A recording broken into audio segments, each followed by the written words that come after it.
Motivasi diri untuk terus belajar merupakan hal yang sangat penting bagi setiap siswa, karena motivasi tersebut akan menggugah siswa untuk tetap bersemangat dalam belajar.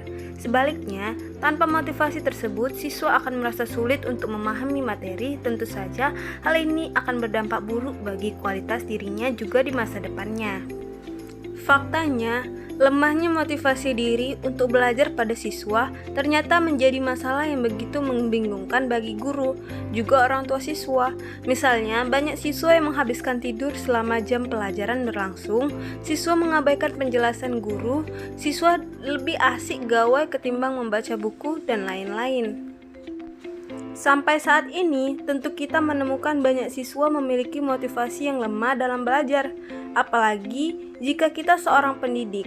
Untuk itu, kita perlu mengetahui apa penyebab kurangnya motivasi diri bagi siswa untuk tetap aktif dalam kegiatan belajar.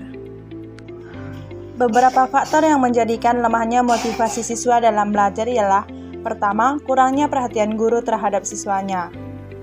Hal utama yang perlu dilakukan oleh guru ialah guru harus mengevaluasi dirinya sendiri. Guru di sekolah bukan hanya berfungsi sebagai pendidik, tetapi juga sebagai motivator bagi siswanya. Peran guru dalam memotivasi siswa sangatlah penting, khususnya bagi siswa yang malas belajar dan siswa yang bermasalah. Sedikit banyaknya motivasi yang diberikan pasti akan tersirat di dalam hati para siswa. Bahkan fakta membuktikan bahwa guru yang lebih dekat dengan siswanya, sering berinteraksi dengan siswanya, dan sering memberikan motivasi akan lebih disukai oleh siswanya.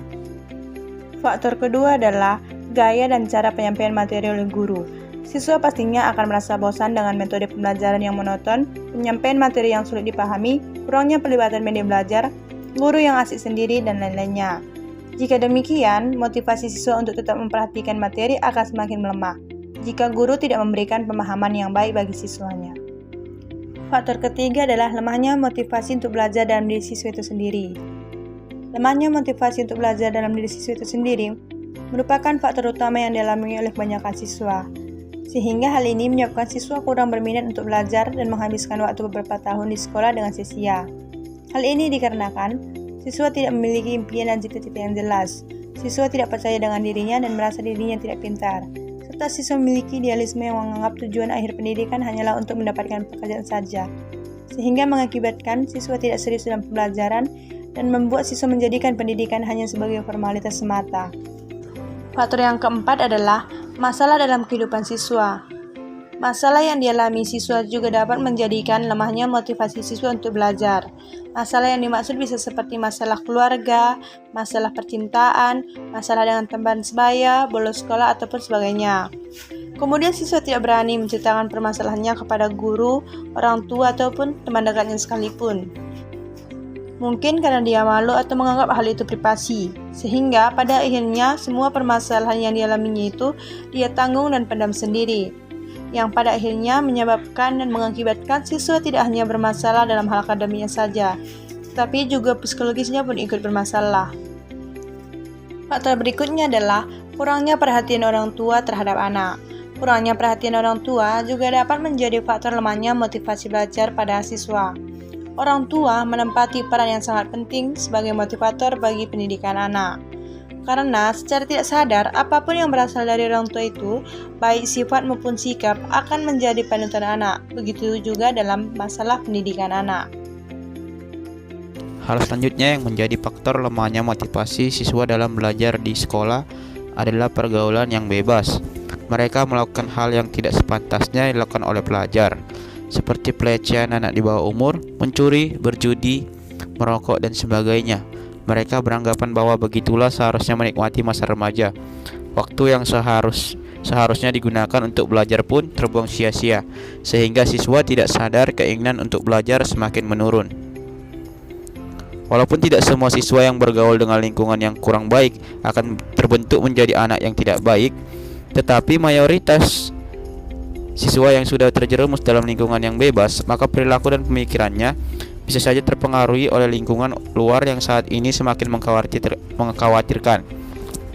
Sebagai guru dan orang tua, sebaiknya mereka memberi pemahaman yang lebih terkait dengan lingkungan yang hendak mereka masuki, pengawasan yang baik, Dari kedua orang tua tentunya sangat penting agar anak merasa dirinya diperhatikan. Selanjutnya adalah faktor kemajuan teknologi yang tidak bisa dipungkiri memang membawa kemudahan pada setiap aktivitas manusia.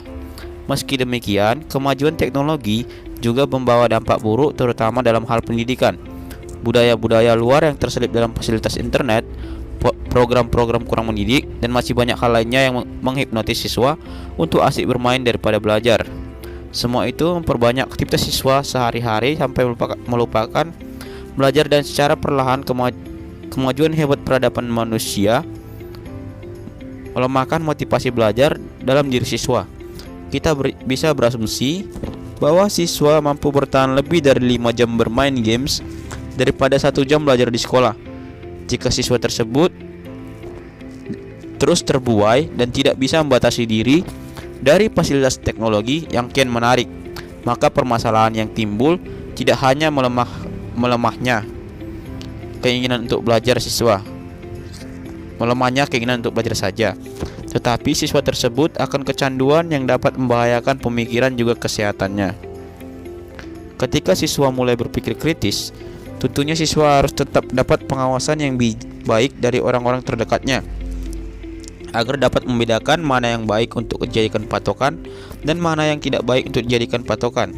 Siswa pasti akan semakin penasaran dengan dunianya yang kian hari semakin berkembang. Oleh karena itu, sepatutnya orang tua di rumah dan guru di sekolah lebih memperhatikan aktivitas siswanya agar siswa tetap menyadari bahwa pendidikan merupakan hal yang penting untuk masa depannya dan tidak mengorbankan masa mudanya hanya untuk hal yang tidak ada maknanya. Nah, bagaimanakah cara meningkatkan motivasi belajar siswa? Solusi dari permasalahan yang terjadi. Jadi solusi yang pertama, menggunakan variasi metode penyajian yang menarik. Guru harus mampu menyajikan informasi dengan menarik dan asing bagi siswa itu. Dengan pembelajaran yang menarik, maka akan membangkitkan rasa ingin tahu siswa di dalam kegiatan pembelajaran. Yang selanjutnya, siswa akan termotivasi dalam pembelajaran. Solusi yang kedua, kualitas guru. Sudah pasti guru adalah sosok yang menjadi pioner dalam proses kegiatan belajar mengajar. Oleh karena itu, sebagai seorang guru harus secara sadar diri terus melakukan peningkatan kualitasnya. Hal ini sangat penting demi terwujudnya motivasi belajar siswa yang tinggi. Lalu yang ketiga, menggunakan media belajar. Tentunya media belajar yang menarik dan kreatif bisa menjadi daya tarik siswa untuk belajar. Dengan media yang demikian, fokus siswa dalam belajar bisa ditingkatkan. Adapun media belajar yang bisa menjadi alternatif untuk menunjang kegiatan belajar siswa berupa video belajar beranimasi dan masih banyak lagi yang tersedia di internet. Dan solusi keempat, guru dapat menggunakan metode hadiah dan hukuman.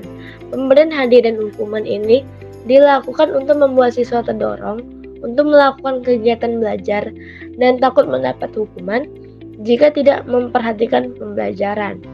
Dengan menggunakan metode hadiah dan hukuman tersebut, yang di sini bertujuan agar peserta didik lebih termotivasi lagi dan lebih giat lagi dalam proses belajar. Yang kelima ada pengelolaan kelas. Pengelolaan kelas yang telah direncanakan dengan baik akan menciptakan motivasi siswa untuk belajar di dalam kelas.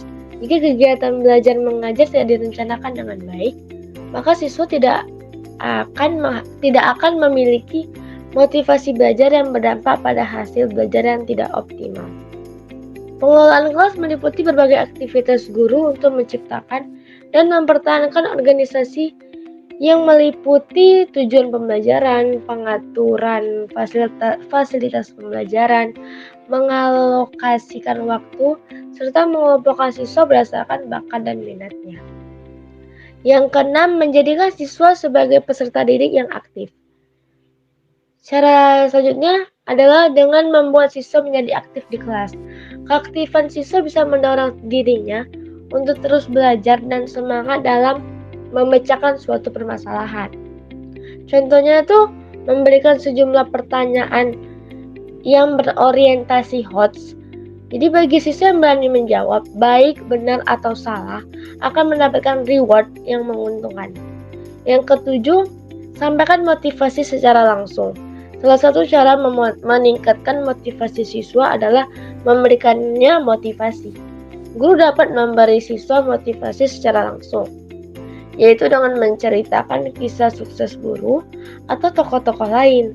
Saat mendengar kesuksesan orang lain, tak jarang mereka akan termotivasi untuk mengikuti jejaknya. Alhasil mereka bisa lebih giat lagi dalam belajar.